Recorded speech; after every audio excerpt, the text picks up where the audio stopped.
Good evening, everyone. Welcome to another edition of the Gray Area here on the Black Man Unfiltered Network, simulcasting on the Sparta HQ Network. I'm Mr. Bennett, joined by my partner, as always, Sparta! the Ghost of Sparta, aka Peter, aka Panayotis. Yasu, my brother, what is going on? What is going on, my man? How are you tonight? A little breathing a little easier. Once again, my Steelers almost gave me a heart attack with like less than a minute left in the game. It was an odd ending to the game. We thought we had the game wrapped up with about 8 minutes left, and we were up two scores. And Detroit comes down, boom, boom, and they have the ball the last drive. We miss a field goal, which is rare. We got one of the best kickers ever. He misses a field goal. They go down with an opportunity to actually win the game. So it's just like all I wanted this Christmas was just a nice, easy win where we kind of wrap up the game. 5 minutes left. You can take your starters out and just chill. But unfortunately, we could never have an easy win. So again, I'm stressing out like the whole time and whatnot. But again, we got the victory, and I'll take it. A win is a win. But certainly appreciate this Sunday. But yeah, but it's like every week is it's like I just can't take it easy. It comes But towards the end of the season. You know how end of the season is. It's they start getting hurt. They start getting burned out. All this stuff happens. I gave up on the Jets already. Now they're done for the season. yes, sir. Yes, sir. Shout out to BMU for checking in with us again. Spot, I hope you're feeling better. And thanks for asking. I'm doing great, but Peter, obviously, he's in his second week as a new pet parent. Again, we had I thought, a very cathartic show. I really thought that we needed to go there because I knew initially when I brought it up, I don't know if you were like a little bit hesitant at first, but I said, look, we need to do No, this.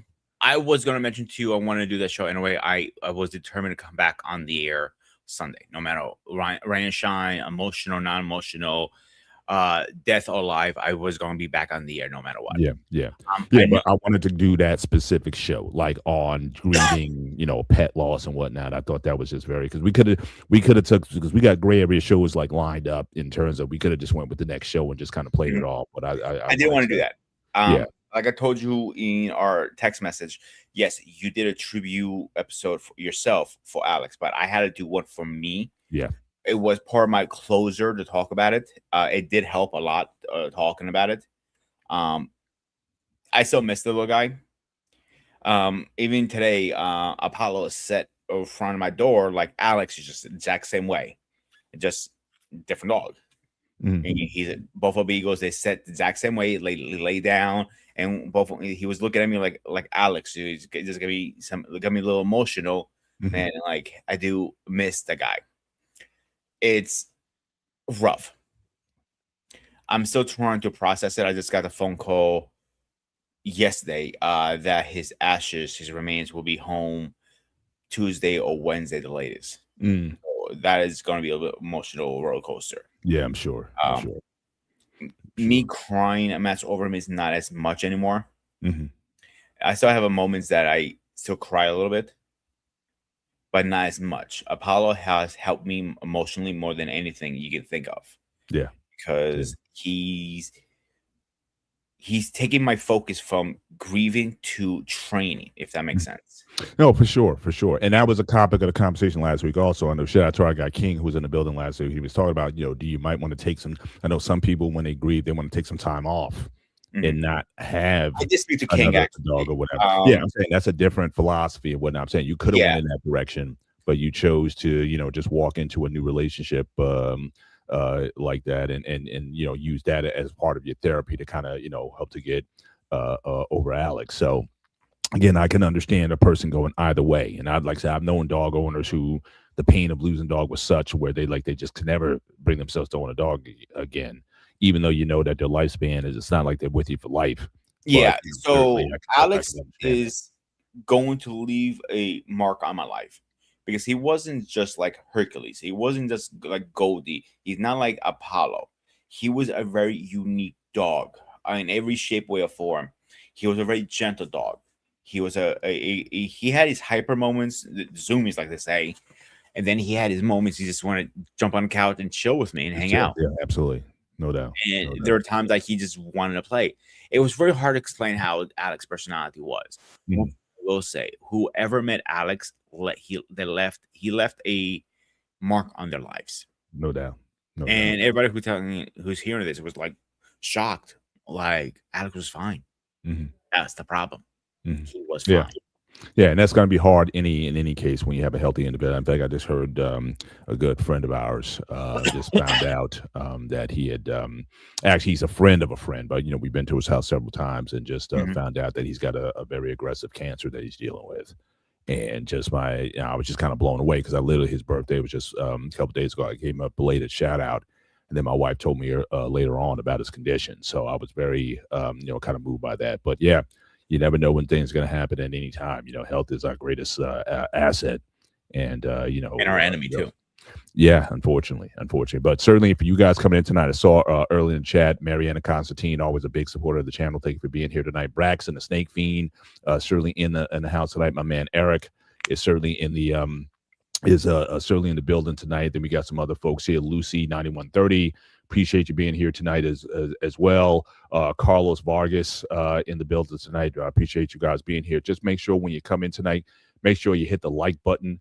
Certainly when you come in, certainly really helps the algorithm in the show. Again, make sure you go to each channel, the Sparta HQ network, as well as the Black Man Unfiltered Network. Definitely make sure you hit the like button there, and also consider being a subscriber because BMU Network as well as Sparta HQ Network, we have content throughout the week. So we have different shows, different themes, different formats that cover a variety Mhm. of topics. I know the Wednesday sports show, which I'll be next on the Black Man Unfiltered Network on Wednesday. So we got a lot of NFL to talk about. So again, if you're a really diehard NFL fan, sports fan in general, we'll be chopping it up certainly this coming Wednesday night. 8 p.m. on the Black Men Unfiltered Network for Sparta HQ. We got a show Tuesday, Wednesday, Thursday, Friday. We got Saturday. We just did a show last night on his channel dealing with retro spectacle and I Love Lucy. It was one of the first major shows to come out in the 50s. And I grew up watching I Love Lucy, so we had a good time chopping it up about that. But That was a good certain, show. I admit it. That was a really good show. I actually enjoyed that one. Like that was a good one of the good shows to end the year for us. yeah, for sure. For But sure. I want to give you a little update on Paulo too, because the little shit has tested my patience lately. So I know you made a comment about my beard. The reason the beard got chopped off, to be honest with you, the first couple of days he used to grab my beard, hang on to it, and wave, go back and forth. After 4 or 5 times, I'm like, fuck this shit. This is painful. So I buzzed it off for that reason. It's a very smart dog. You've reached your limit on talking. Shut the fuck up. Thank you, Apollo. Appreciate you already. I'm liking this. I can't wait to meet you in the near future. But just quickly again, you see scrolling at the bottom of the screen, Black Man Unfiltered Cash App, so that you can drop a contribution there or a super chat to the Black Man Unfiltered Network. You can certainly give contribution there, and then also we have our own Cash App, so we'd appreciate any support that you want to give to us personally. You can certainly go here to our individual Cash Apps, and again, we'd appreciate it on that angle also. But let's get into this tonight. I was as I was aiming up for the show, I actually this was something that was kind of stirring in me some time back, and we kind of touched on it a little bit when we talked about Mhm. the culture show. How is it that are you a part of a culture, or are you just an individual? And we had a good conversation about how do our culture sometimes hold us back sometimes, but this one I kind of want to have a greater in-depth discussion on the topic, and I really want to focus this show this idea of freedom versus responsibilities. And one quote that I saw a while back, and I didn't know what show to put it in, so I figured it'd be good to put it here. This is a quote from Soren Kierkegaard. I'm hoping I'm pronouncing that right. Kierkegaard was a Danish philosopher, theologian, poet, social critic, and he's considered widely to be the first existential philosopher. And one of his famous quotes is that anxiety is the dizziness of freedom. And I was watching it was a commentator on CNN. He had dropped the quote first, and then I looked it into a little bit, and I wanted to kind of explore it further. And I was thinking about how, in at least in this country, now again, people can be critical of the country when it comes to things that are going on, but we relatively live in a free society, all things considered. Most of us, we can kind of go and have our being. It's not like when you're in the former Soviet Union where you had to have a checkpoint to go from one place to another. You have the right to kind of travel as you will. I mean, yes, you need documentation now with flying. You need real ID and whatnot, but generally, you're living in a relatively free moving society. And but despite that, I'm seeing a lot of people who have a lot of stressors and a lot of anxiety over life, shiftless, purposeless in life, even though you have this freedom.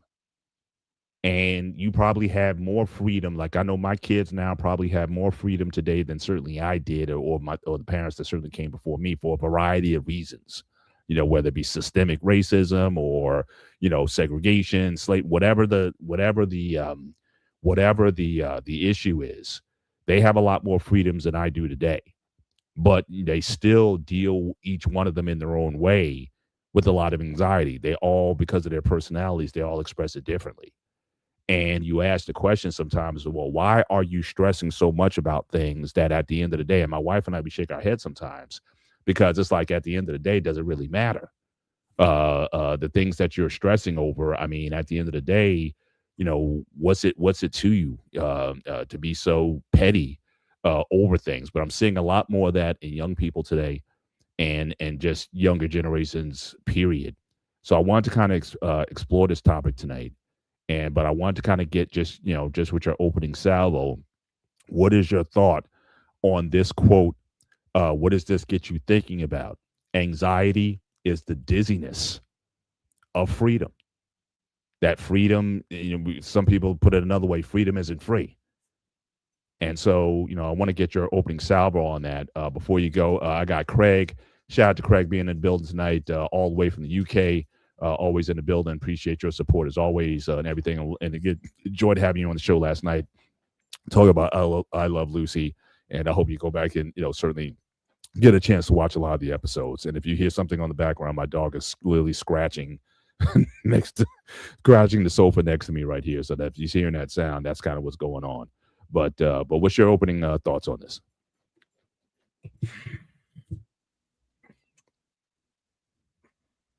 I'm not processing this one because anxiety is distance of freedom. I don't agree with that 100% Okay.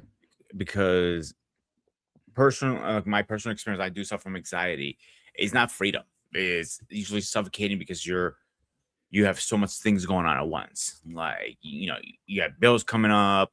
You have things going on with mom. Obviously, Alex passing, training a new pup, working over women. There's a lot of things. I don't believe anybody's free.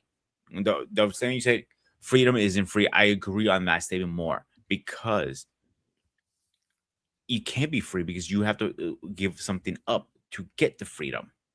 Let's use our troops, for example. They sacrifice the ultimate sacrifice for us to have the freedom of speech. Mm-hmm. But that freedom of speech is not given just like that. Something has to be sacrificed to earn that freedom. Mm-hmm.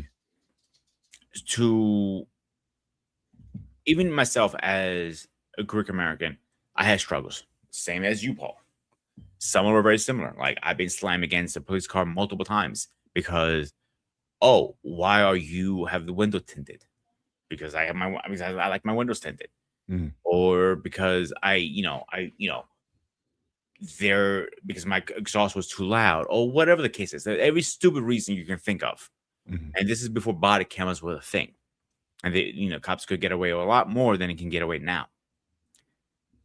So I have my own struggles too as Greek American, right? Because I don't fit on any similar everybody's category. I don't fit under the whites because I don't consider myself. I consider myself Greek. So I was always unique. I can't consider myself Latino because I'm not Latino. And again, and please don't think that as disrespectful. I'm not under the blacks either because I'm not black. but I can be friends with everybody. That's why over the times, like I know we disagree on this statement I always make. That's why I don't see color personally. I Right. see the person. Right. And I know we disagree on that. You say Yeah.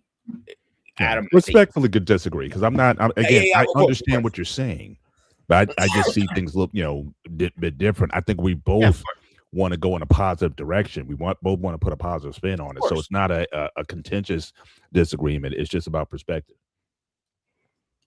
And I agree 100% with that. Hmm. It's just to get some point to call yourself freedom, you have to make a lot of sacrifices. Like for let's use business for example, people who have made a lot of money over the years when they were our age and younger, they had to sacrifice a lot. Hang out with friends, hang out, spend time with wife, kids, whatever. But when they get a certain age, 55, 60s, around that age, they can be a little free and spend extra money because they worked their ass off over their life Hmm. and they spend their money correctly. Hmm. You have to sacrifice something to get the freedom. That's why I don't leave it at. Right. But I want to go back to something you said on the outset because you said you have things to do. You have a dog, you have, Mhm. you have things, but those are choices that you make. Correct. Right? I mean, like I said, you didn't have to get another dog, certainly not this early, just like you didn't have to get Alex or Apollo or what have you. It's like you have people make choices or they have the ability to make choices. And a lot of times, people suffer from the fact that, sometimes there's too many choices. And like, where do I go? Where do I go with this? Or they complain about the choices that they make. So the idea of I can understand the concept of dizziness of freedom because it's like when people don't have a definitive purpose or a definitive, borders to operate in where you don't have so many choices to make, it can become dizzying in terms of, should I go left or should I go right, even though I can go either direction. For some people, you don't have a choice but to go left or to go right, and so for them they don't they I'm not saying they may not have as many options, but at the same time they may not have as much as the anxiety or stresses because they don't have to make a choice or a decision. The hardest thing for a person to do is to make a decision. And when decisions are made for you, that's why kids, at least the way it used to be, you didn't have a lot of stress and anxiety coming up because again you had rules, you had a way with which you operated. There was a time to play and there was a plan to go to school. Everything was set out for you, and then there is certainly, I know a lot of people who they, some call it arrested development. Like I know a lot of people who all the way through high school their life was kind of like set for them and they kind of flourished in that. As soon as they got out of high school, when it's like, okay, now you're an adult, now what do you want to do? Because up to that point, going to school wasn't an option. Or going to church, if you grew up in a religious household, going to church wasn't an option. But now you have all these things in front of you to say, do I go here or do I go there? Where everybody was telling you the right thing to do. And now it's like you have to start making some calls where it's not necessarily about right or wrong. It's either is the decision going to work or not. And I'm seeing a lot of people stressing over this freedom that they have to make choices where prior to that choices were made for you. And I see it with a lot of young people today that are just, I mean, how many kids they're on some sort of anti-anxiety medications or angst Ooh, too many. or or whatever. But why? I'm like, wait a minute, you're growing up. I mean, these are kids. It doesn't matter the socioeconomic class. I know kids living in the wealthy suburbs on every medication you can think of. I know kids in poverty stricken areas on all kinds of antidepressants and things like that. But I'm thinking, you got these kids who got almost everything. Why are you stressing over life? Hmm. And maybe it's like you almost have too much freedom. That having choice in life is a very or having stress in life, like things like having that sense of obligation that I gotta do certain things. It may feel oppressive in some respects, but it's the best thing for us. If you're not under pressure, If there's not things where you think I got to do certain things that not have responsibilities, then we don't grow as human beings, in my view. And I remember one time there was a play that came out in the night, and this was probably the last. It wasn't a play; it was a musical, which I hate. Generally, I hate musicals. Hate them. But there was one musical that I really wanted to see back in the '90s when it came out, and it was great because I heard them. They were on the Arsenio Hall show. Shout out to the '80s and '90s, and then, I go back to Arsenio Hall. But there was a theater musical play called Rent. I remember this. And it came out, and they did a performance on the Arsenio Hall show, to cast the Rent, and I thought they were just talented. The songs, and we went, my wife and I, one of our anniversaries, that might have been like our second or third anniversary or something like that. We decided to go to New York, Broadway, and all that. We had dinner out there. We went to the theater, and we saw the play. And and I'm still, and for a lot of years of my mind, I still wrestle with what the play meant, or what was the meaning of the musical. But an underlying theme in the musical was this idea of bohemian lifestyle, bohemian living. Live how you want, be free, do what you want to do, have sex with anybody you want, just no parameters. I don't have to succumb to societal norms. I can just live off the grid. And unfortunately, the issue was everybody in the play was poor, homeless. Again, no real future or direction. It was like, they, half of them had, some HIV, because that was also at the time when, HIV was still out there, and a lot of people were infected with that. So it's almost like, yeah, you have this bohemian freedom, but are you doing anything productive with it? And the sad part to me was, and I thought what it really took away from, was the plight of homeless people. There's some people who are homeless because some of them are, mentally ill, or they have issues or whatever. I mean, real hardship.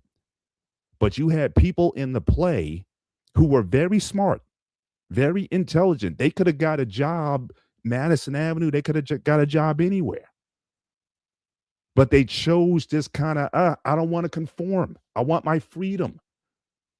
La Boheme was a major bit in the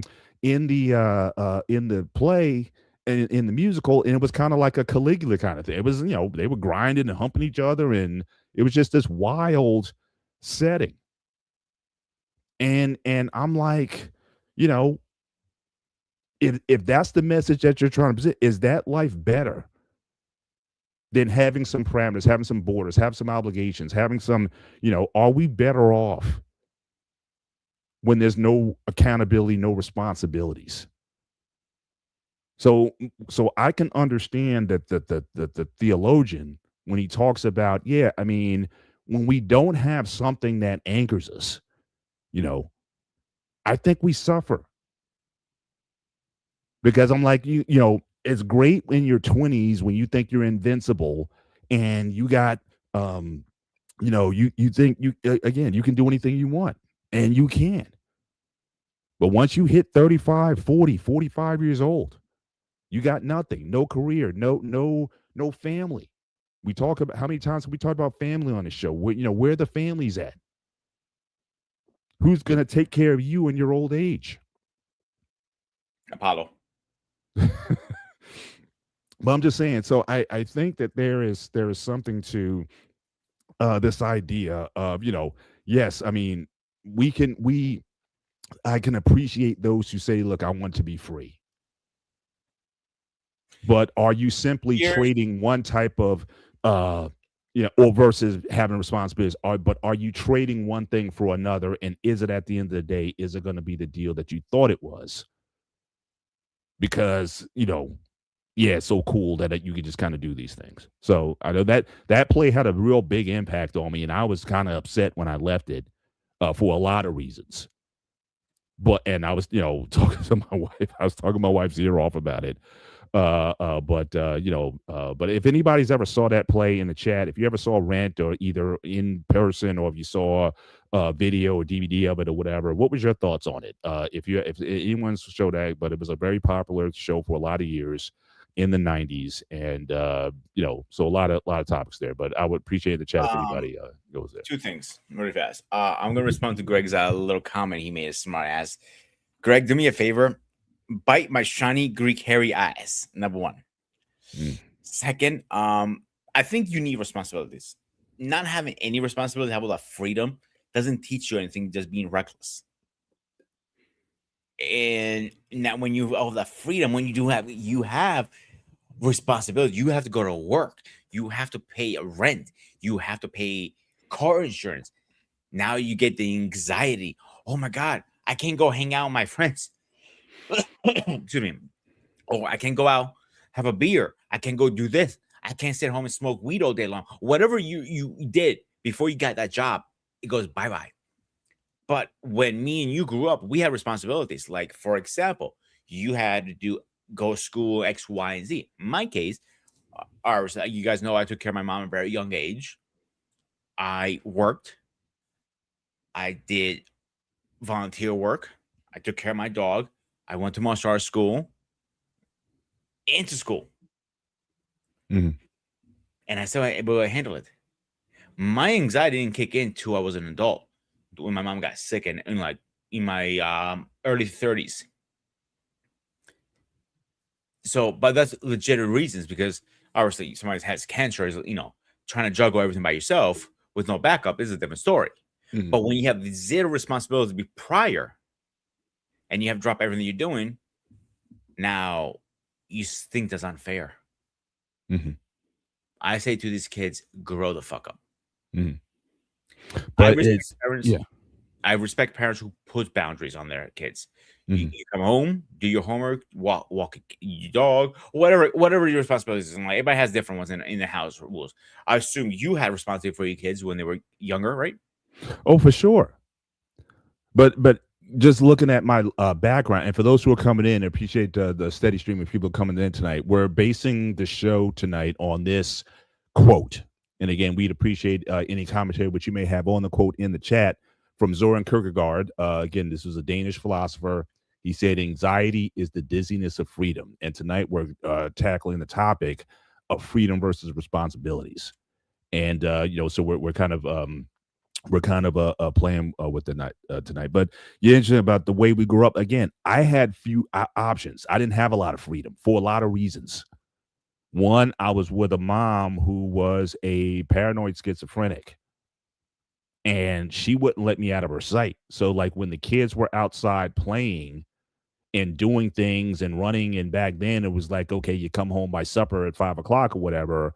I didn't have that opportunity. Like I was literally, she thought somebody was going to kidnap me or something. So I had or if I did play, I could only play within, she had to be able to look out the window and see where I was. So, and we didn't have a lot of money. So it wasn't like I had the choice of clothes that I wore. I wore hand-me-downs for a good stretches of my life because, again, we didn't have any money. And my mom, she would work oftentimes as a maid in some of these homes and whatnot, and she would come home and with they would donate clothes and whatnot. So that was a lot of stuff that I wore. So again, I didn't have a lot of choices. Even when I lived with my dad, it's not like we had a ton of money. And so my thing is, if I was going to change my situation, school was going to be important, education, not just education, but the right education. I wasn't just going to go to school and study anything. I wasn't going to go to school and study art. I wasn't that great of an artist anyway, but I wasn't going to study English literature. I'm like, okay, what pays money? Oh, computers, technology, engineering. I'm going to do that. One, because I had an interest in it. And also it paid relatively well. And I knew that since my early years in high school. So it wasn't going to be an issue about what I was going to do. And so for me, it was more, it's like, and same with my wife also. She didn't come from a lot of money. She had dad had 6 kids. And yeah, not everybody was going to, you weren't going to have the choice of anything. Dinner was bologna, fried bologna in pork and beans, or hot dogs and pork and beans. That was dinner. But I mean, today you have people, you can eat anything you want. You can go to any restaurant, you can Uber eat from anywhere. Have all these options. But are you any happier because of all these options that you have? There's something to me about the idea of struggle that makes it work. I've talked about this before when it comes to marriages. The longest marriages that I know were the poorest and the cheapest. Now you got people spending six figures on weddings and I think that's insane. married less than 5 years. I mean, you got options. You can do everything you want. The perfect. I mean, back then you did a wedding in your backyard. They fried the chicken and made the macaroni salad without the raisins in it, by the way. But you made the macaroni salad and you baked the cake and everything was there. People weren't throwing these elaborate weddings like that. And yet they were able to forge a life together, have kids, raise a lot of kids. In fact, my wife's family, all six of them got master's degrees from two parents who didn't even who just finished had high school level education. Six kids all have master's degrees and above. And now we have these kids who, again, I'm proud of my kids and seeing where they're going, but just looking at that generation, you have all this access that I never had, and certainly, like I said earlier, that our grandparents and the ones before them didn't have. And yet you're still full of anxiety over things that at the end of the day don't matter. Your social media, as if that matters. I'm not putting down social media, but I'm like, how you look on social media matters so much to you. But it's freedom. You can go and look at and watch whatever you want. Even when it comes to corn, right? Back in the day, you had an art. You had to get it and hide it, right? You hid it somewhere. Now I can just go on my phone. I can go anywhere and just watch anything I want. Mm-hmm. Are you any happier because of that?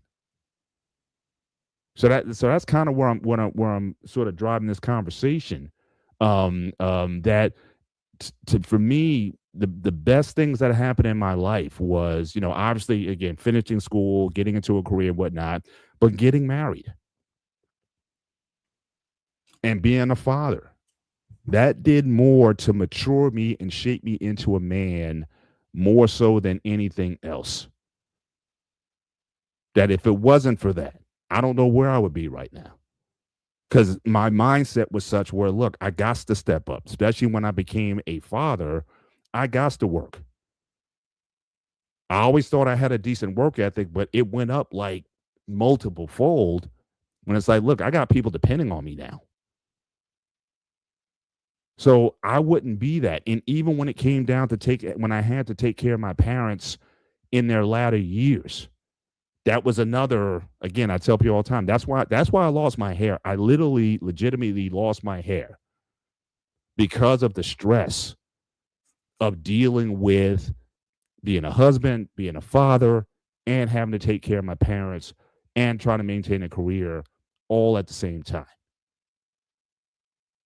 But I became a stronger human being because of it. So for all these people who said just free, I just want to be free. I don't want family. I want to travel. I want to see the world. I want to do this. I want to do that. Okay. But how long is that going to last? And are you going to is it going to feel like empty calories like at the end of the day? Yeah, you've been all over the world. But is that going to really at the end, is that what life is really about? Or is it something that's bigger than you? Shout out to Braxton Steakfing. Yes, long time ago. Yeah, it was in the books first. Yeah, you had to get the books and you hit them. You got the videos and you hit them, and you had to work for your corn back in the day. Now it's like you don't got to work for nothing. Shout out to our guy Anton with the $50 super chat. Shout out to you, my brother. Salute, and really appreciate it. Responsibility was different for my wife and I. She's the oldest of 10. Two of her brothers are autistic. I'm the middle of three. She was parentified. She was she was parentified, was limited in her social skills. I've had the opportunity to travel before starting high school.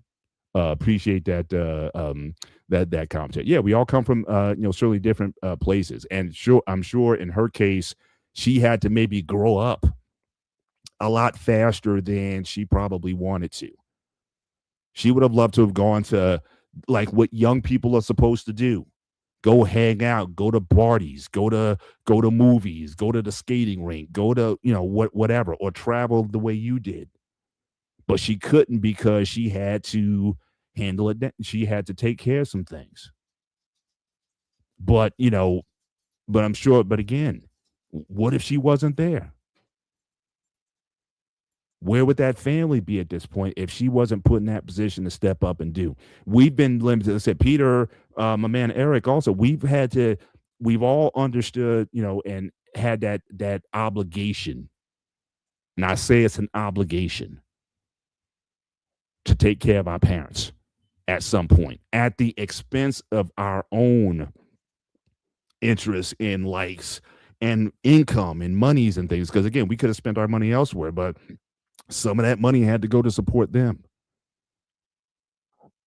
So we didn't have. So we again, I there were certain things I just could not do. My dad, the first time my dad got sick, I was just getting out of college, and I had plans. My plan, this is like 1991. My plan was to work for a Japanese multinational company, move to Japan, live there half the year, find a Blasian Japanese African American wife. I had my whole plan laid out the way it was going to work. But when he got sick, he had hip replacement surgery and whatnot. That just took that out the window. But having said that, I'm not too upset though, because I wouldn't have the woman that I have now, and I wouldn't have my family the way if things went differently. So this idea that I don't have to, or some people be taught about, well, look, it's not my responsibility. Your parents, they made their bed and whatnot. If they didn't save up a retirement for themselves or whatnot, that's on them. If they didn't find a way to take care of themselves. And so I'm hearing a lot of that now, where a lot of people don't think that they have an obligation to take care of their parents in their old age. Just like, look, well, let the government do it, let Social Security do it, or Medicaid do it. And I know this because again, we got family members who were like, they could have stepped up and they didn't. So yeah, I mean that's no, Braxton, Mr. Bennett. Yes, when I came across corn, it was under my parents' bed. Facts. Yep, all of that too. I know all about it. Absolutely, absolutely, absolutely. Shout out to LB Things stuff and more. Again, that's not how social contracts work. And yes, we pay taxes. Yeah, I mean certainly for a lot of those social services. But again, and that's a thing too. I mean, we're in the country that does that. There's a lot of other countries that don't have those kind of social safety nets. But having said that, is the society itself or the familial bond stronger because you have that lineage? You see, certainly in my community here where I live, there's a lot of Latino homes that are multi generational. The grandparents, great grandparents, kids. I mean, they kind of work that kind of social structure. They have very strong cultural ties. But then you got some people who it's like once they put the parent in the nursing home, again, I know what it's like because now again, my mom's nursing home was 10 minutes away. I went there weekly. But I know some people it's like you drop them off at the nursing home and they're not even seen anymore. I don't have that responsibility. They got it. Are we better for that? So you can have your freedom to go and sow your wild oats somewhere else? I don't know. And I'm not judging one, I'm just asking the question. The question tonight, again, is this idea of freedom versus responsibility. And if we go in one extreme direction or the other, are we sort of missing something in terms of our human development? So, people, what's your thoughts on this? I've been kind of long stroking for a while. So, No, I don't want to finish your statement. I still stick with behind what I said originally. Sometimes responsibilities are what we need. In my case, some responsibilities is in your case too. We had no choice. Like my mom and your mom, we had no choice. We had to step up and do what we needed to do. Same thing, you being a father, and like you knew you wanted kids. You mhm, when the kids come, anybody can be a father, but not everybody can be a dad, and you could do both. mhm, So when you step up to do responsibility, yeah, you get stressed out. In your case, you lost your hair. In my case, I got gray hair. mhm, Like I got lucky, you didn't. Simple. So it just this. Oh, I want to be free. Pull me. I gotta go to work. I don't feel bad for people like that. mhm, And people who work for me, I say that I don't listen. Suck it up and shut the fuck up. I want to hear it. mhm, I tell them straight up like that. mhm. Am Well, I there's different anybody? levels to this, right? So, I mean, you got Of that course. situation where it's like, look, Bible says if you don't work, you don't eat. So again, for those who just want to just do nothing, that's one level, Mhm. right, of freedom. It's like, you don't want to, and again, it's not to say that you're not smart enough to have a job. That, like I said, that was my biggest problem with that musical Rent, that the main characters in the musical, they were very capable, intelligent people that could have had very successful careers in any endeavor, but they didn't want to be kind of part of the system. So they decided to live in homeless, abandoned buildings for their sustenance. And like I said, I thought it really minimized the plight of those who literally, because of certain physical or mental conditions, have to live that way. And I know they tried to highlight that in the play, but I'm thinking, since the main people, since they're doing this on by choice, it's like, how can you're now? It's almost like you're painting a picture of people. Sometimes people say, "Oh, they're just lazy; they don't want to work." And I'm saying, no, there's people who got legit problems. And all you did was reinforce the stereotype of why people are poor. People are poor because they're just lazy, or homeless because they're lazy or something. And that's not always the case. So you got that level of people who choose not to work or just opt out. But then you got those who just don't want any encumbrances on their life. Now, you said, the fact that you said you and I, we had to do that, there's a pushback. Someone's going to say, no, you didn't. Yeah, I That did. everything is a choice. We didn't have to do anything. You didn't have to take care of your mom. If your mom and dad couldn't work it on their own, that was their problem. If my mom and dad couldn't work it out on their own, which they didn't, then that's their problem. I'm not obligated by that. It's your life. You have your life to live. Go and live it. And the heck with anybody else and what everybody else thinks about it. So you do have people who have that level of thinking. You can leave right now, Pete, if you want to. That's a choice. See, working in nursing homes, I saw that multiple times. People shove their parents in there and never come back ever again. They don't give a shit. I couldn't be that person. Maybe my personality, maybe because like you always say, I love too hard sometimes, Mm. and I'm in it Yeah, you 100%. definitely Or hard, man. I'm Yeah, sorry. yeah, you fall hard, man. I mean, you're For just everyone, it doesn't matter if you're in my circle, you got my heart. You know what I'm saying? You do, David does, BMU does, freaking Wally, all you guys do. If I didn't like you, you know very well. I will say words that you don't not your ears won't be bleeding for weeks. And you know how my mouth is by now. But I could not put myself through that to put somebody in there. Call it a choice if you want. I call it mhm, responsibility. mhm. I call it a type of response. Yes, Greg, you too, you little son of a bitch. Um, everybody that does that, I have zero respect for that. That's why I'll use Greece as an example. They really don't have nursing homes. It's rare. Usually the nursing homes are more for when they get to the point like last stages kind of thing. Yeah. Like you couldn't do it. You Hospice or whatever. Yeah. I think that's what we're looking for. Thank you. Like my brain just frozen for a minute. Hospice level. That I understand. That's completely out of your realm. That you need a professional help. And I get that. But put him in there on purpose because he doesn't want to deal with it because you want to go out and have fun. I still go out. Me and you did it in summer in Comic-Con. And when we had a day before Flea Week, we had a great time. And for some people, that's not enough. They, because again, that's something you have to plan that. You have to schedule it. Things have to be ordered and organized in a certain way in order to do that at that time. But there's some people they just don't want to be encumbered. I say that. Oh, because you can't go out all night spending $500 on drinks, or you can't buy the new PS5 or the Xbox or buy a $20,000 computer. Fuck off. I say that. Or you can't buy a Tesla. I know a kid. I'm serious about this too.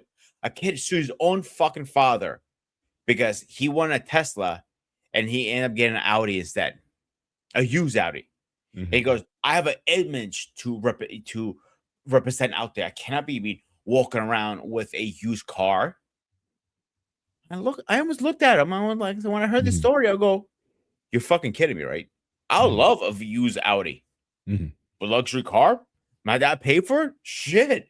Won't you like one too, Paul? For nice? Absolutely. Yeah. No, forget the Audi. Any car. A Ford Explorer, a Hyundai, a Chevy Malibu, whatever. For free. That's because your grades were perfect. And he goes and sues his father. The good thing the judge had common sense in him and he dismissed his case. But this is what we're getting to now.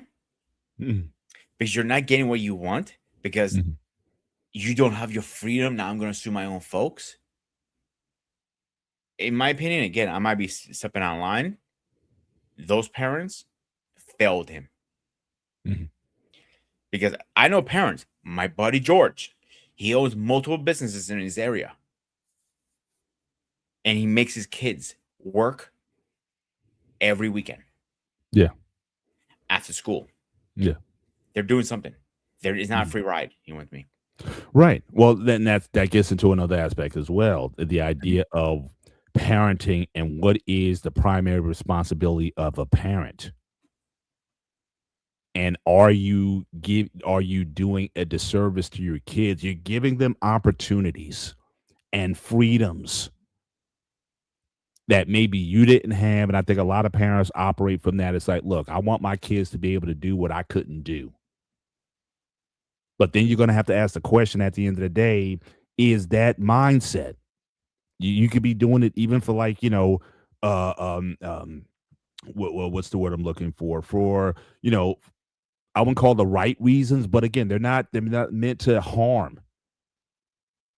But do we do a disservice to our kids when we make the struggle or we want to remove the struggle that comes from their lives?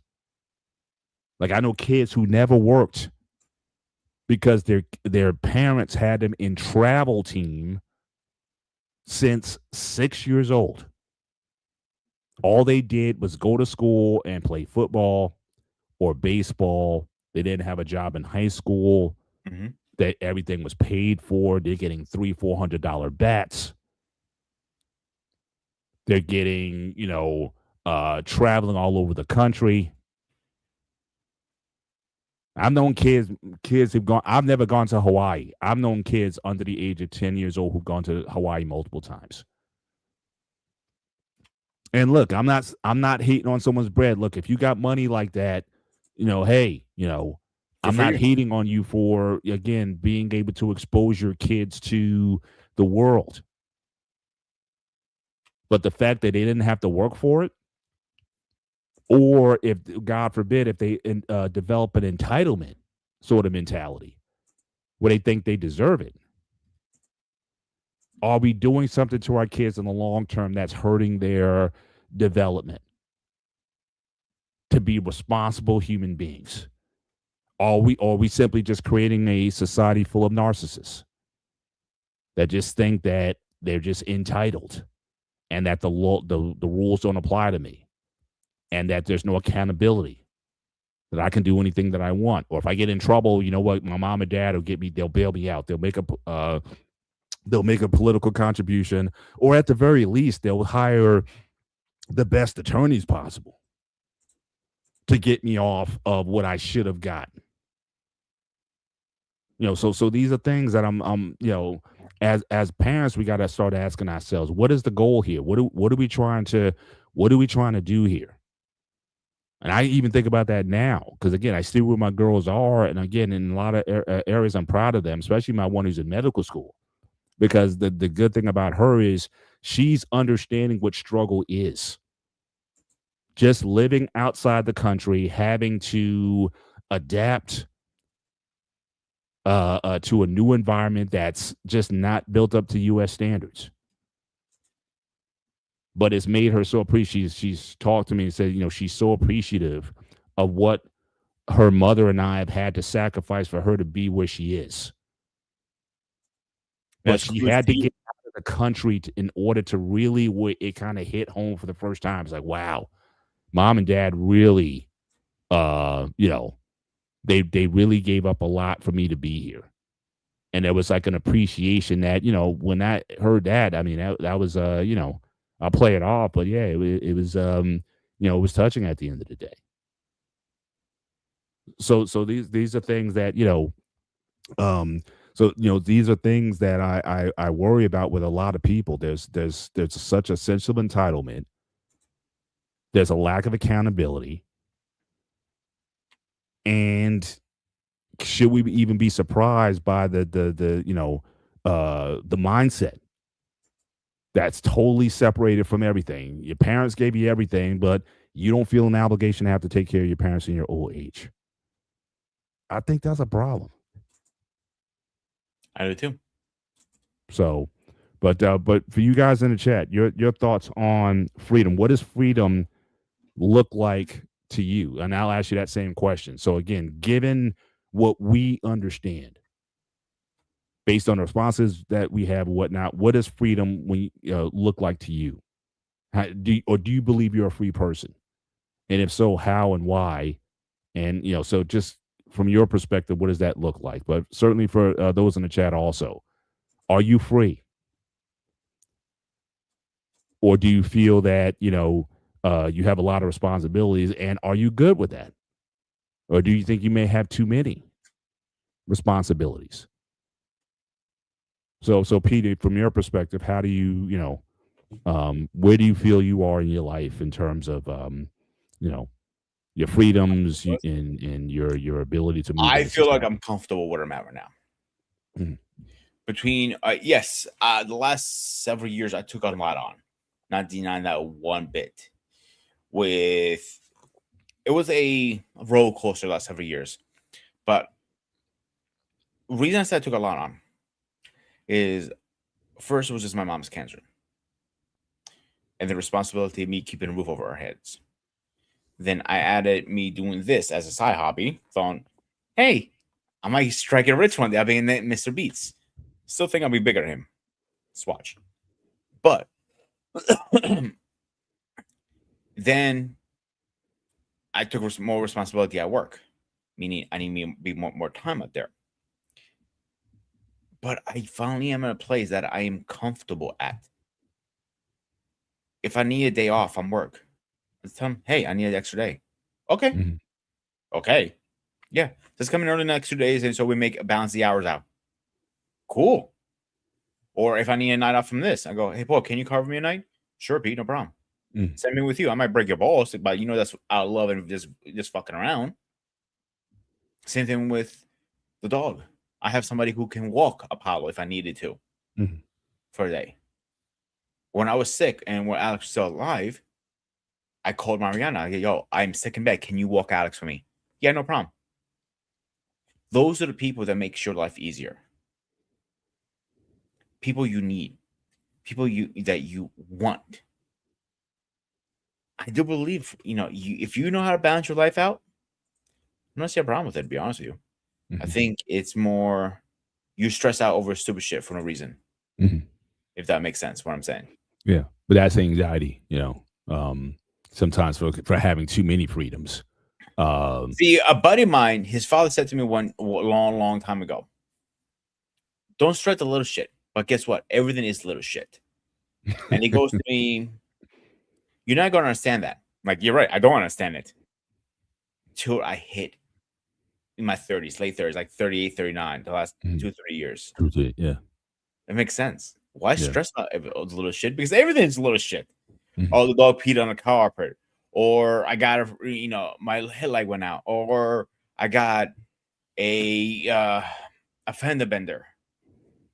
All that shit is replaceable. Yeah, Everything's replaceable in life. yeah. Only thing that's not replaceable is the people you have next to you who has Mhm. life. Right, All that shit right. is replaceable And in that's life. and that's also part of responsibility. Relationships. The reason why you were able to call in things is because of the relationships that you develop, and relationships take that kind of development. Again, people don't want responsibility in a lot of areas. They don't want responsibility in marriage. They don't want responsibility in parenting or being a child in a family. Nobody wants responsibility like anywhere. And I think, it certainly hurts us in the long run. Again, I want to give a shout out again. Again, my man Anton, Jersey Stand Up. Really appreciate you standing up. Another $50 super chat tonight to the channel. Really appreciate you. My mother is a retired nurse who saw people just dumping their parents in the waiting room of the ER at the hospitals where she worked. The first job my brother's sister and I had working for our father at his grocery store and travel agency. And then he followed up with another one, says that's the same business that paid for our tuition to go to school. Yeah. I mean, so again, we see on one extreme the lack of responsibility that people have, but again, the fact that their father, Anton's father, had him and his siblings working in that little grocery store. No, you can't go to the movies. No, you can't go to what I'm not saying you can never go to the movies. I'm just saying, but the fact that you had that grounding, it paid dividends later on because you were responsible and accountable to your family. Now you're able to go and do other things. Shout out to you and shout out to your dad for certainly instilling that work ethic in you guys, that you were able to certainly go out and, take what they gave you and were able to certainly start your own legacies and families as a result of that. But that's a great story and testimony and the wisdom that your dad had in doing that. And I'm not saying that you have to even stay with that, because I know some guys, it's like, yeah, they remember growing up working for the family business or what have you, but they got to a point where they did want to branch out on their own. But the work ethic that they developed in working that family business allowed them to go outside and stretch and succeed on their own. But if you didn't have that foundational first, then what would have happened to you for you in the way that you want it to happen? I want to go back to something that Braxton said what freedom looks like to him. So again, it's about consistency, financial stability, and leisure time. And those are good. I think for a lot of people, that's a good sort of middle ground to come on. I guess the question would be is, what are you willing to give up to get those things? For a lot, and I'm not asking you specifically, but I'm saying rhetorically, for anyone, if you want that consistency or that stability, a lot of times that comes from responsibility, being consistent, being accountable to your work, to your study, to the people around you, to earn that kind of stability or that leisure time. They say, you play hard now, and so you play hard, work hard now, or so you can play later. But some people, they play now, but they work hard later. So sometimes, so you have to,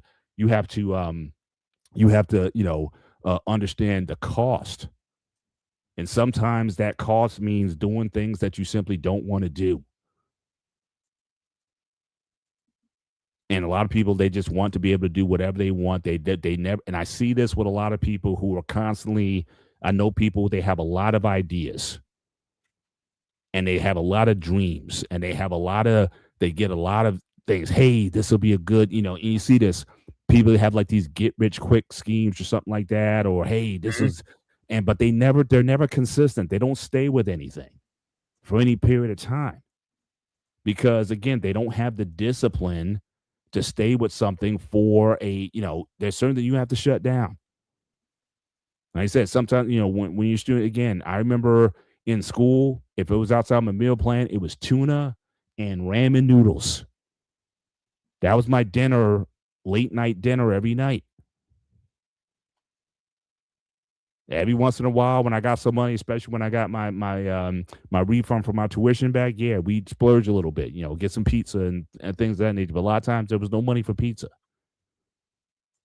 So you had to, so again, are you willing to sacrifice in order to enjoy the fruits of your labor later on? But some people, it's like they're not waiting for nothing. But I'm saying at the end of the day, once you got your hot girl summer on and all your travel in and all your Instagram photos are in, because guess what?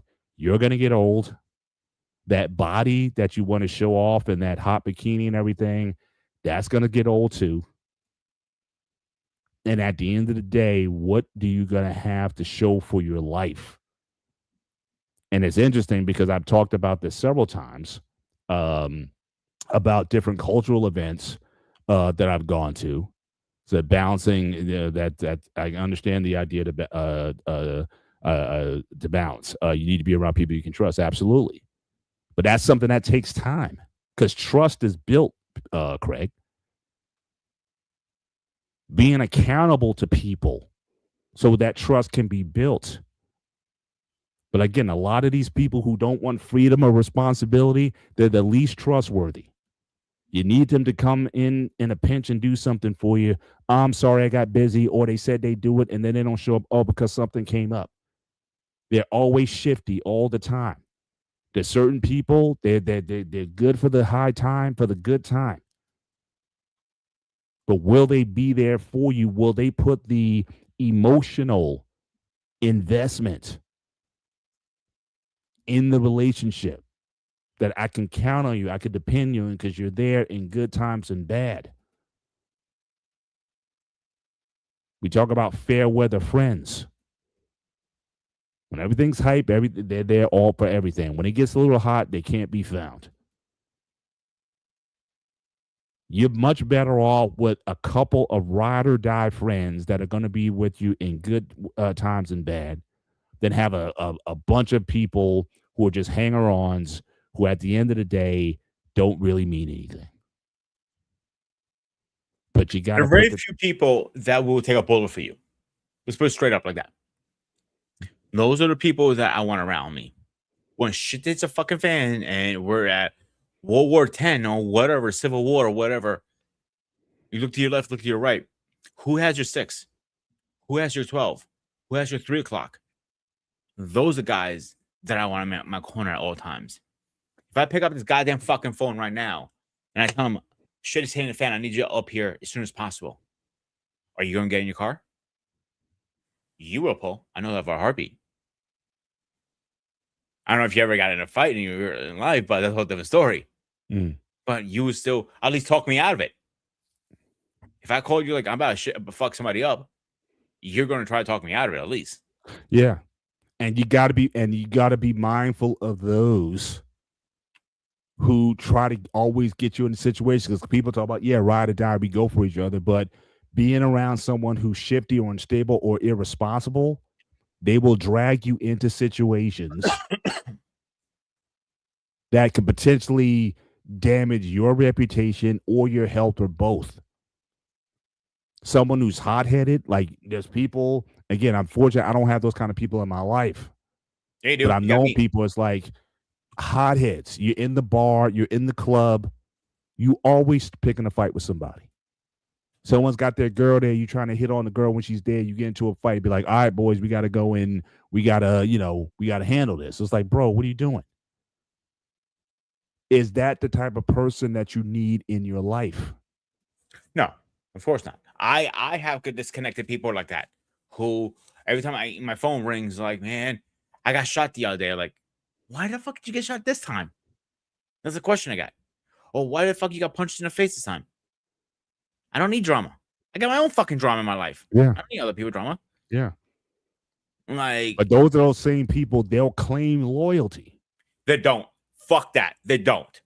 It's not loyalty, it's fealty. It's a one-way street with them. And so again, so those people talk about freedom. At the end of the day, they don't know what freedom is. And they will get you into situations where your very freedom itself can get compromised. You can get locked up. Going after some nonsense that they're coming at you with. Bro, so again, I think freedom. Yeah, go ahead. Multiple people said, "I'm your Ryan. You're my boy. We'll go for. I got blood for you, man." Yeah, I'll give you a great example. My mom was in Greece, and I'll call his motherfucker out. His name was George. So George was supposed to be my boy. A fight broke out of my house. Guess what he fucking did? The little punk ass bitch he is. He's left. He just got in the car and dipped the fuck out. Mm. So, the fight broke up, whatever. It wasn't a big fight. It was like literally like scratches. That's what it was. Two girls got into it. Mm-hmm. So, me and a couple of friends are talking. He calls me about 2-3 days later. Are you talking shit? Like, oh, no, I'm not talking shit. You're wrong. Talking shit is behind your back. I'm talking shit to your fucking face. You're a bitch. You're always going to be a bitch. And you got raised by bitches. So if you're going to run like a bitch, at least stand up, be a bitch. He didn't say a word. He hanged up. Mm. I have never spoken to him since then. Right. If you're going to run, you say you got my back. And no matter what happens in that house, why'd you dip out? Punk. Simple. Yeah. Yeah. But if you were there, Paul, and let's say, you're sober and you're drinking, I had maybe 1 or 2 beer, 2 girls got into it, what's the first thing you probably do? Get you out of this. Look, it's not. If it's my house, I'm talking about. If people get your house, people get inebriated and they're getting into it. Yeah. Well, I would certainly want no harm to come to you, so I would protect you from harm. Mm-hmm. But I may have to get you out of the house. Okay. Even if it's your own house. Mm-hmm. Because again, we don't need cops, we don't need escalation or what have you. So my thing is, my first choice always is to remove from danger. That's like the first instinct. Yeah. Get away from a situation. And if I saw or felt that you were getting into a situation, you're in an argument with a family member or something that's getting too heated or whatever, it's like, hey man, just kind of let it go. Hey, you want to go out somewhere? You want to go? Let's break away. But that's my point. At least you did something about it. You didn't. Oh yeah. The problem. That's my point. You at least stepped up.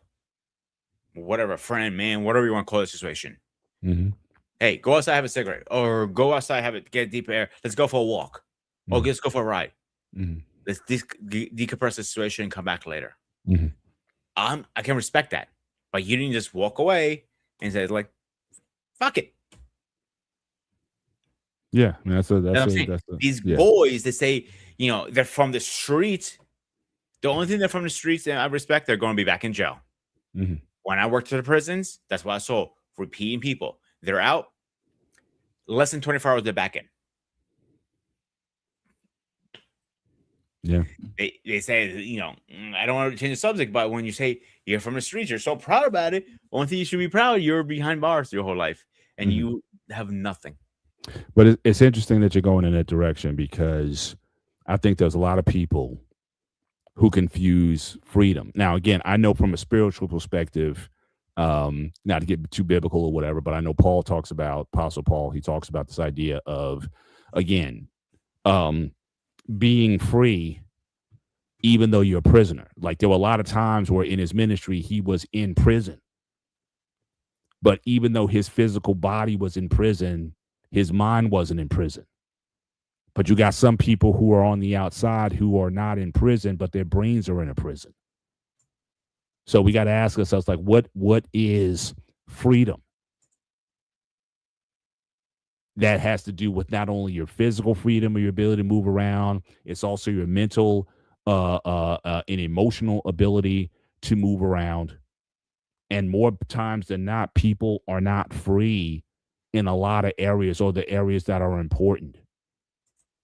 You can be in a prison and be free, but you got a lot of people out here who are just in hell, even though they got no criminal record.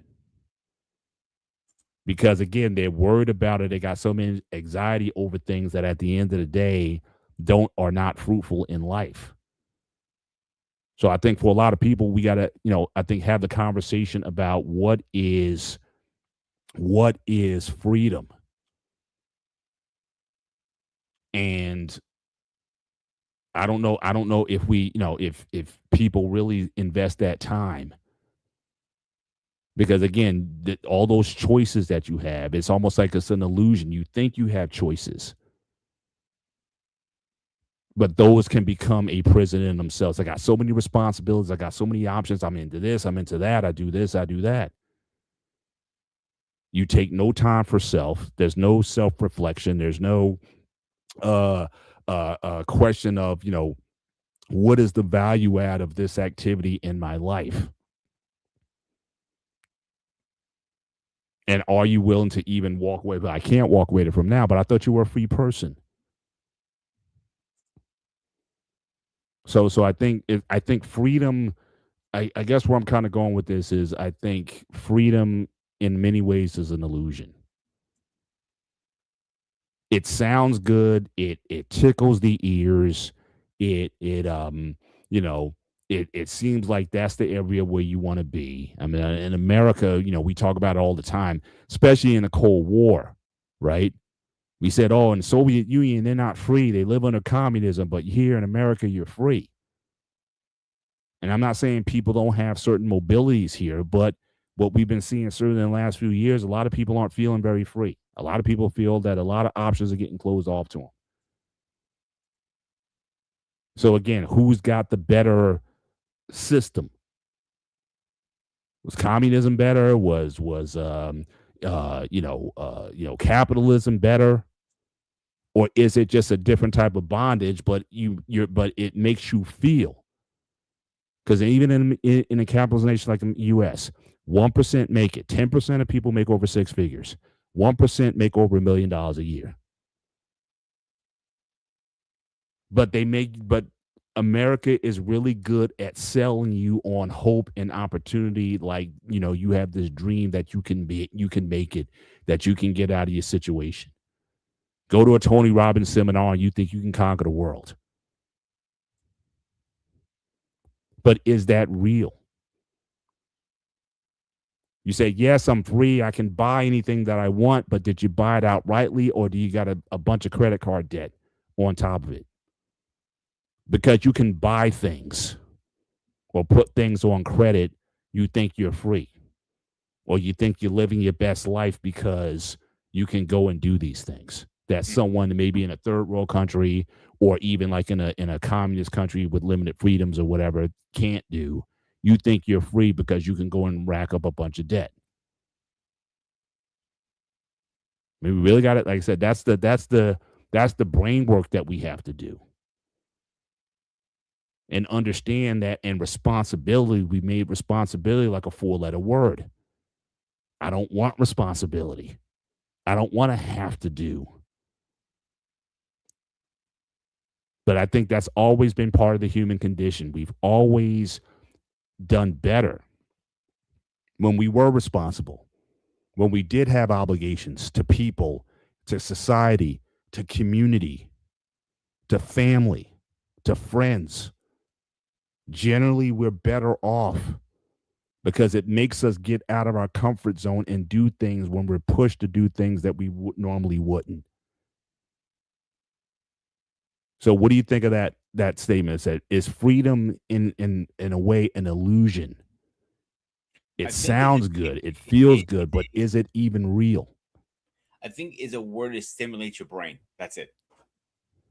To be straight up with you, I think it's a word that stimulates your brain. It sounds great. It gets you aroused. It gets you happy. It gets you freedom. It gets you tickle you under the spots you never thought you can tickle a little bit. But what the word free is not free. It's a word. That's it. When the last time you felt free, Paul? That's my point. You couldn't even answer that right. No, I'm going to answer your question, but it has nothing to do with anything like on the outside. The freedom isn't here. Because like I said earlier, for a long time, because of my physical and just my living conditions, the conditioning that I was under for a lot of years, it took me a long time for me to feel good about myself.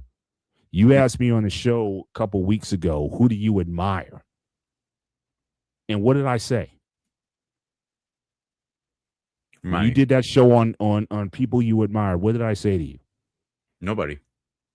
Yeah, I said I said myself.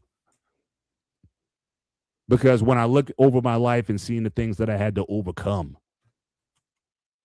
that I am proud of myself for not being defined by my past or where I could have went left, one or the other. I mean, there were certainly decisions that were made. There were people, there were circumstances that came into my life at certain times. I took advantage of those things. I had to take on roles and responsibilities, but I am proud of the person I have become. But that took me a long time to get there because it was always like, why am I dealing with this? So I don't admire anybody. And what they always say all the time, don't meet your heroes. Because you'll find out things about them. It's like, hey, you know what? You thought they had it all together. You thought they were free people. And then you thought that, and you found that they were drug addicts. I was reading Bruce Lee. I mean, I used to idolize the guy. But Bruce Lee wasn't free. He had a major drug issue. So I'm thinking to myself, look, well, I've never done drugs. I've never, had, any substance. I've never drank. And some people think like that's freedom. Oh yeah, let's go out and let's get lit. Let's get lit. Let's get, coming back drunk and all this kind of stuff. I'm like, I never had a desire for that. But those people, they thought that was being free. And I never was envious of that. So to ask your question, when do I feel free? Yeah, here. That I'm free to talk about my life. Like, I don't hold back too much on any show that I'm on. You've been enough. The fact that I talk about my family the way that I do. The fact that I talk about my mom, what I had to deal with that. There was a time where I might have felt ashamed or not comfortable bringing that up. But I have a freedom to talk about it. What you decide, what your opinion of me based on what you hear from me, that doesn't matter to me anymore. What matters to me is the people, my wife, my kids, the people who I respect. That's it. But I got no skeletons really that I'm hiding. That's freedom. But my responsibilities, like I said, that is what helped to form the person that I am. Responsible to my people, responsible to my church. I do a lot of stuff in my church. From an audio, visual, technical, teaching. I do a lot of things. Mm-hmm. But I don't think of that as bondage. Now, there's certain things in Christianity, again, when I felt free, when I gave up a lot of religious stuff. There's a lot of things I don't do. I don't fast. I don't practice Lent. I don't do a lot of religiosity type of things. Me, it's about Christ and his salvation and whatnot, and me being free from thinking I got to earn my salvation with anybody. That's freedom. So yeah, as much as I may do in my church, I'm not bound by my church though. If they think they can find somebody who can do something, it should be a freedom, more like what you because God wants you to come in with your own free will, Well, not right. because of force. And applying myself in areas where I think I can contribute. Because before we'd be like, okay, become an officer, become a steward, become a trustee, become this or that. I was like, I don't want to do any of that. But here's what I can do for you. And they accept it. Now, I don't need to be an officer. I don't need a title. I don't need to sit in church at a certain special section of the church just so people know that he's an officer. I don't need to wear a special jacket or a lapel pin to say he's an officer. What difference does it make?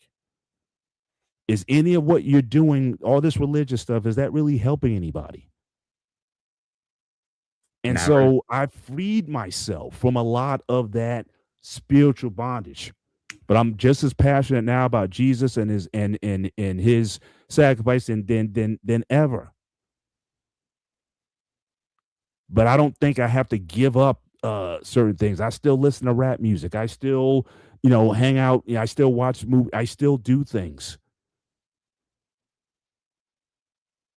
But there's certain things that just for my own personal that I just don't feel the need to do, and it's not bondage. I don't swear, but that's a choice that I make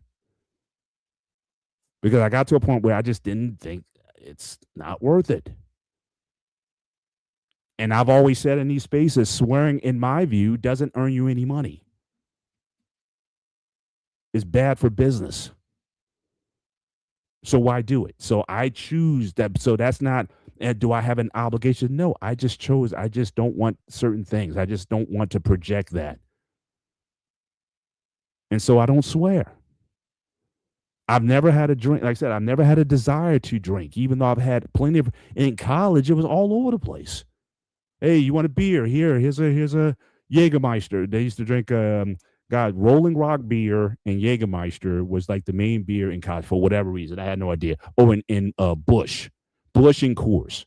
Those are like the four major brands in college back then. It's cheap, that's why. So Rolling Rock, Jägermeister, Bush, and Coors. That was like the main was the beers. biggest thing up here. I could go into any guy's dorm and be, hey, yo, you want one? It's like, no, I'm good. You got a Coke, you got a Pepsi or something, I'll drink that. But guys are like, yeah, we're in college, yeah, we're free, we party and whatnot.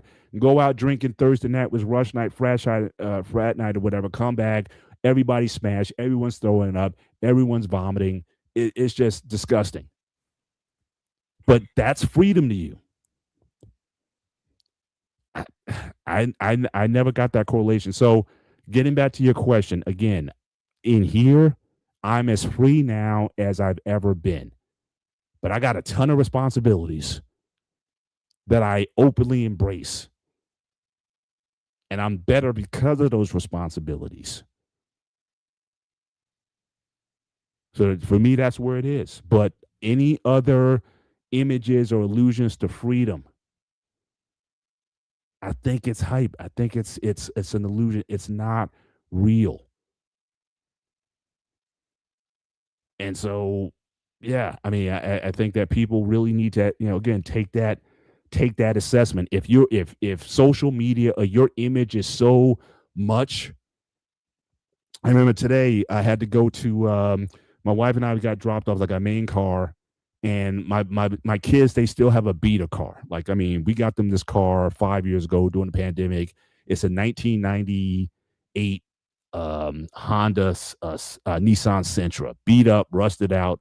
But I'm like, look, we're not getting you a nice car. If you want a car, you gotta, you earn it. Is that a rust bucket I see at your driveway when I come visit you? Yeah, that's their car. That's the car that their primary car to drive. What car that is. But unfortunately, but there was a situation. My wife had to go somewhere, and my kids had the other car because we were at church early. So okay, they took the other Hyundai. So the only car that was home was that. And my wife was like, "Oh, well, can you go to the store and get some things for me for dinner tonight or whatever?" So I said, "Sure." Oh, you don't mind driving? I was like, "No." I mean, I earn money where I don't have to drive in a car like that, but I'm not ashamed to drive in a car like that. Yeah. It's like if it gets me to and from where I need to go, like I said, I'm not bound by what you think about the life that I have because I wouldn't trade my life for anyone's. It's funny you say that because for the longest time, and my cousin put this idea in my head. You know, you made it when you have a Beamer, a Mercedes, any of those nice cars. And I realized over time, that's not how you made it. You made it when you know you made it. Yes, I have a nice car myself. You see my car, Paul. Mm-hmm. I have a 2023 Hyundai Tucson fully loaded. But do I need it? No. Is it nice? Yeah. Can I afford it? Yes. Could I get something a little cheaper? Yeah. But I'm comfortable with it. At the time I was driving 45 minutes. I thought I wanted something comfortable, whatever. But the biggest reason I got it all the bells and whistles. But my point I was trying to get to was I don't need it. I don't fucking need it. I could literally get a freaking Power Wheel. I'll be good with it. Mm. I'm taking forever to get to work, but that's a different story. But my point is trying to get to, even you do you need that a Hyundai? Do I need it now? It's nice. I've gone to. We used to go to car just to test drive these cars. I've just thought Mercedes, BMW. I've test driven, the Teslas. Nice. I mean, I'm not opposed to having those things. If somebody wanted to give me one of those, I'd take it. I'd be like, I'm not taking an oath of poverty here. But the thing is, like, I don't need those things to validate me as far as who I am. I'm very cheap when it comes to clothes. I shop at Marshall's. I don't go to Neiman Marcus. I don't go to these other places, even though I could. Marshalls, I'm a Marshallholic. That's my jam. I bought me a shirt today for $15 because to replace a shirt that I outgrew. I'm good with that. So I've shopped at, even though I could afford it, I'll go to some thrift stores, and if I see something that I can rock, I'll get it. Under $10. So for me, freedom isn't about, let's say, well, you can't afford those things. No, that's not the reason. I choose, because I like it. And if I like it, then I get it. Mm-hmm. That's freedom. And I agree to that. But but some people, you're so caught up in brand labels, especially growing up that, a lot of people, they were so into brands. Oh, don't wear British Knights. You got to wear Nikes. You got to wear this with that. And you can't wear this with that. And that doesn't go together with this or that.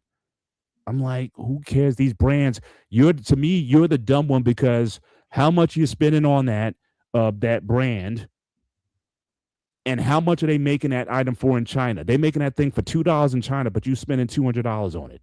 Who's stupid? So it's kind of funny you said that, because I get shit for this all the time. You see me wear Nikes when we're out together, and Puma, stuff like that. But I buy mine on the clearance rack. Mm-hmm. Clearance? Oh, yeah. My Jordans cost me $30. My Pumas cost me about, I think it was 30 or 20. I can't remember, around that range.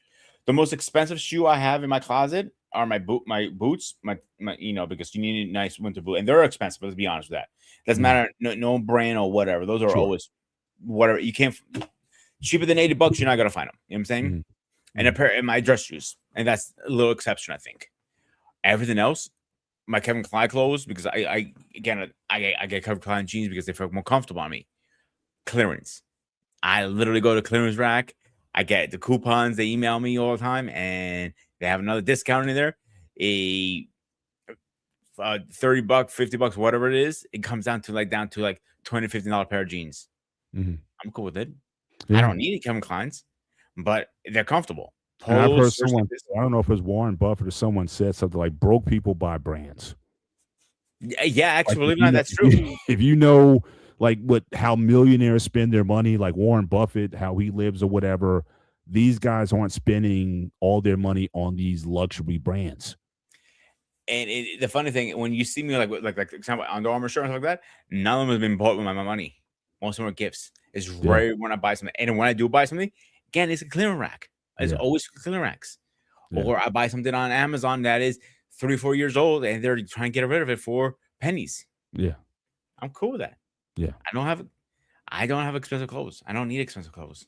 Yeah, I'm very, some people call me frugal or whatever. Look, if I find something of value, I'll buy it.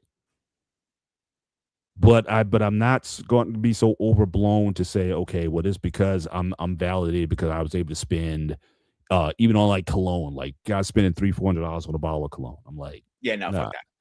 So I, Like, I'll be honest with you, like when I was like when I was doing the grooming review stuff on my channel, I really wanted to get Creed, but when I saw the price tag $300 for I think it was like 12-ounce bottle, I thought that they can kiss my ass. Oh, natural, my shit's all natural doesn't mean I'm gonna put it on my fucking clothes either. It's not good on it. I'm like, come on now. Like even with cologne, I wait till it goes on sale, and I have a coupon, so you can stack them. Like $80 cologne goes down to 40 very easily. yeah, yeah, And a lot yeah, of my clones, again, it's gifted. yeah. A lot of stuff I got is gifted Mhm, because people always have a hard time shopping for me for gifts because I have most stuff I need. To be honest, I got my computer, I got my PlayStation, I got everything in this room. So it's mhm. usually clothes or cologne thing is easy for them to get me, Yeah, yeah, and I'm okay with that.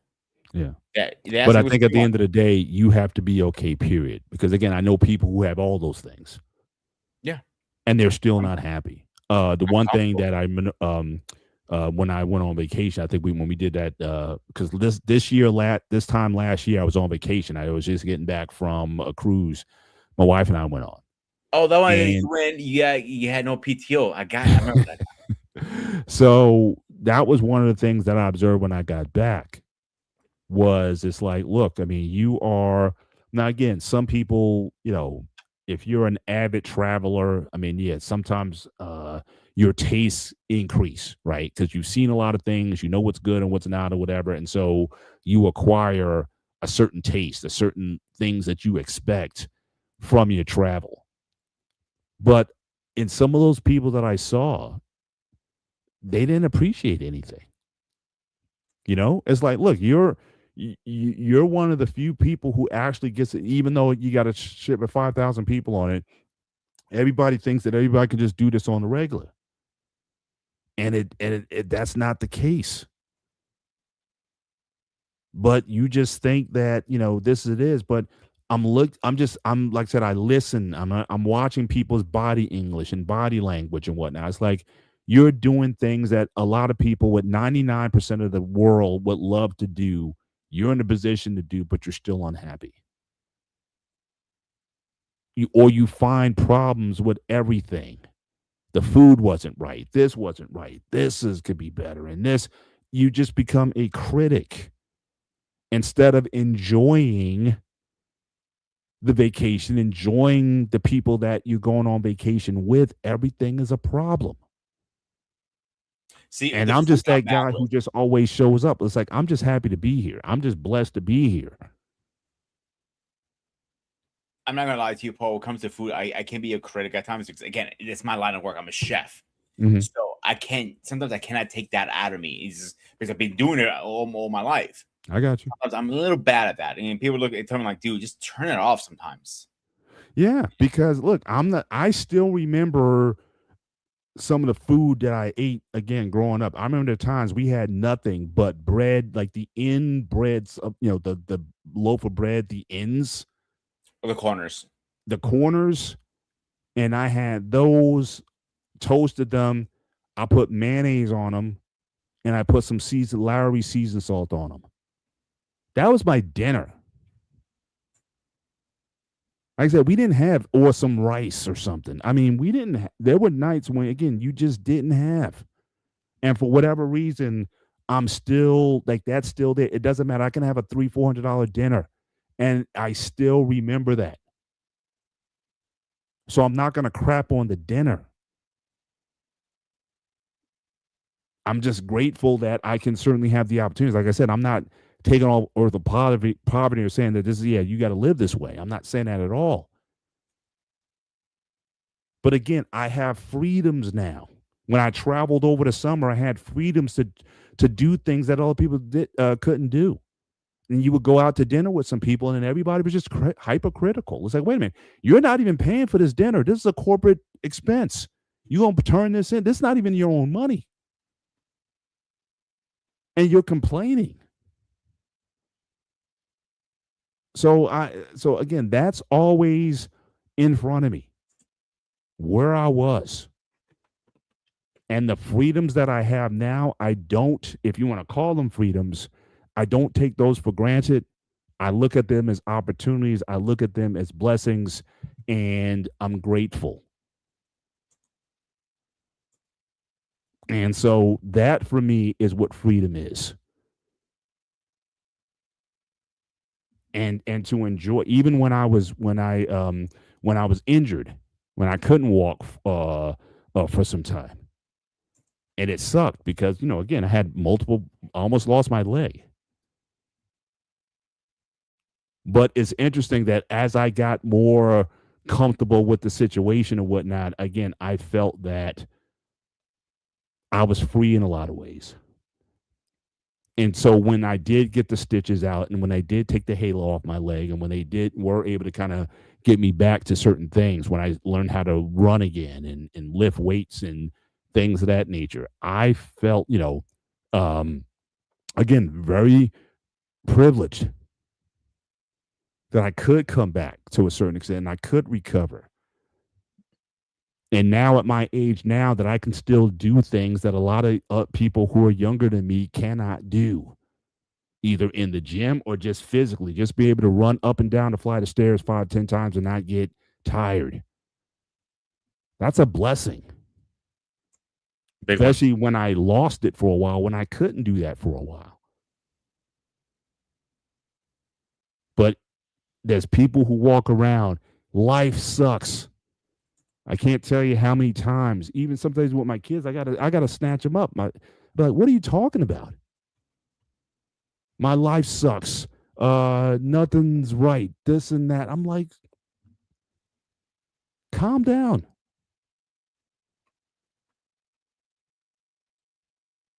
So yeah, I think that, and again, I know we're getting towards the certainly the end of the show. Night, Craig. Again, thank you certainly for hanging out with us tonight. Appreciate you being here, and certainly we'll see you certainly in the next show. Certainly if not here on the Sparta network, but again, appreciate you being on tonight. Um, as we start to certainly land this plane on the show, I don't want to a long stroke it tonight, but I'm still reminded of a movie which I've talked about seemingly over and over again on this show, and um, I'm just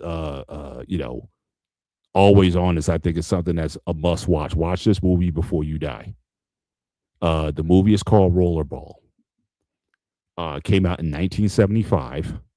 James Caan. In fact, for a long time, I don't know if it's still free now, but it was free on YouTube for a long time.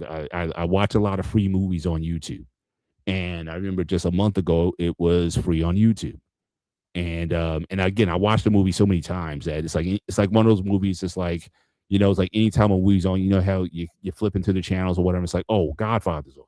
For some reason, I got to watch Godfather wherever it is, even though I've seen it so many times. Godfather 2, I got to see it every time it comes on. But Rollerball is that same kind of movie. And one of the themes in the film, not to give too much away, was this idea of freedom and luxury, and that those are ultimately the pursuits. Those are the pursuits of human beings. That's what's ideal. That's what human beings should pursue in life: luxury, freedom, and choices. Um, and the pushback was like back in the day, we didn't have as many choices because they created this sort of utopian society, which in many ways is interesting because they portrayed it as a utopian society, but it's really dystopian in a lot of ways. Again, that illusion of freedom. And what is it that you're losing? And there was a scene in the film where people were at a party, and they got such this joy out of shooting a gun and burning some trees down or something. And people were just like, this is, and there was a scene from a lady in there, and they were like, this is Is this really what life is about?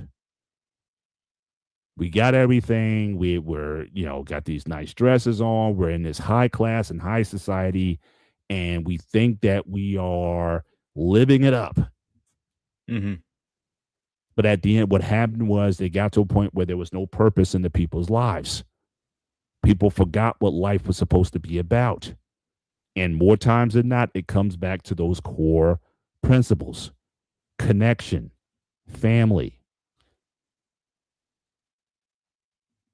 Those things really, at the end of the day, struggle for a common cause, for a noble cause that was going to require discipline and sacrifice. That's really what life is about. It's not about freedom. And I'll kind of land my plane there. Again, Anton, I can't thank you enough.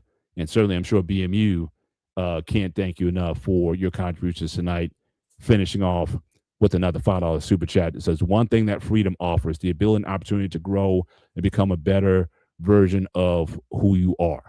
Now, you could say, I would say responsibility. I would swap out freedom with responsibility.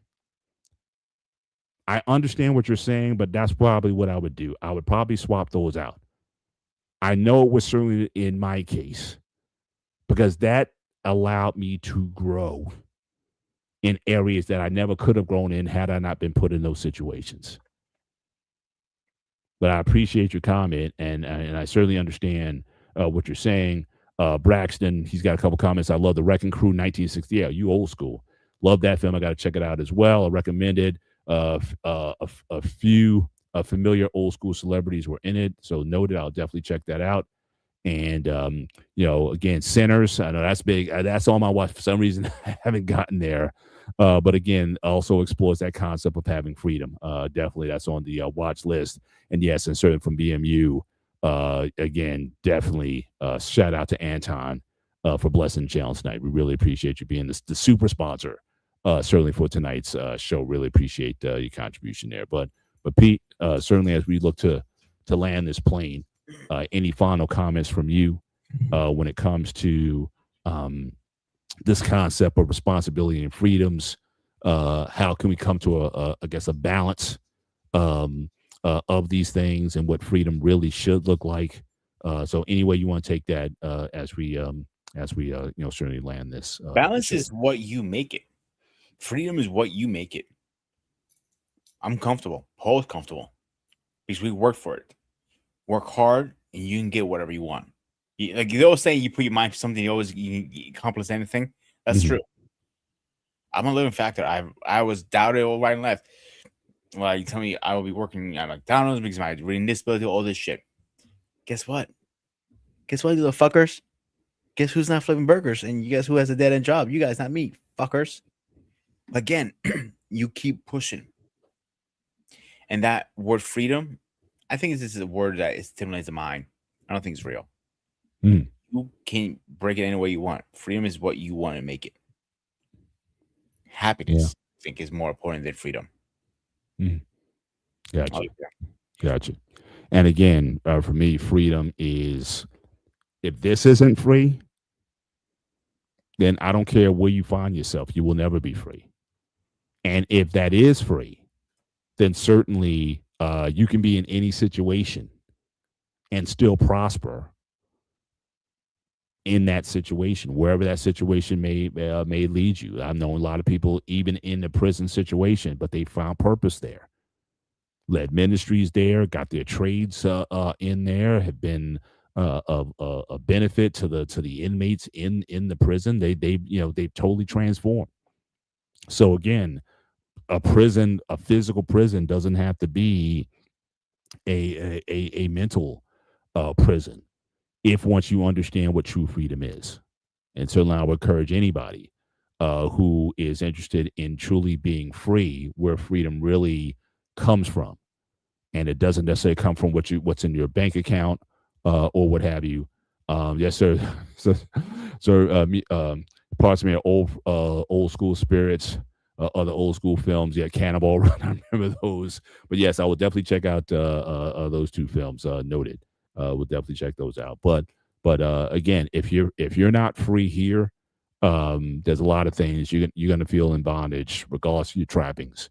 And that certainly we don't want for anybody. But at the same time, responsibility, having responsibility, being accountable will grow you in ways that having freedom never could.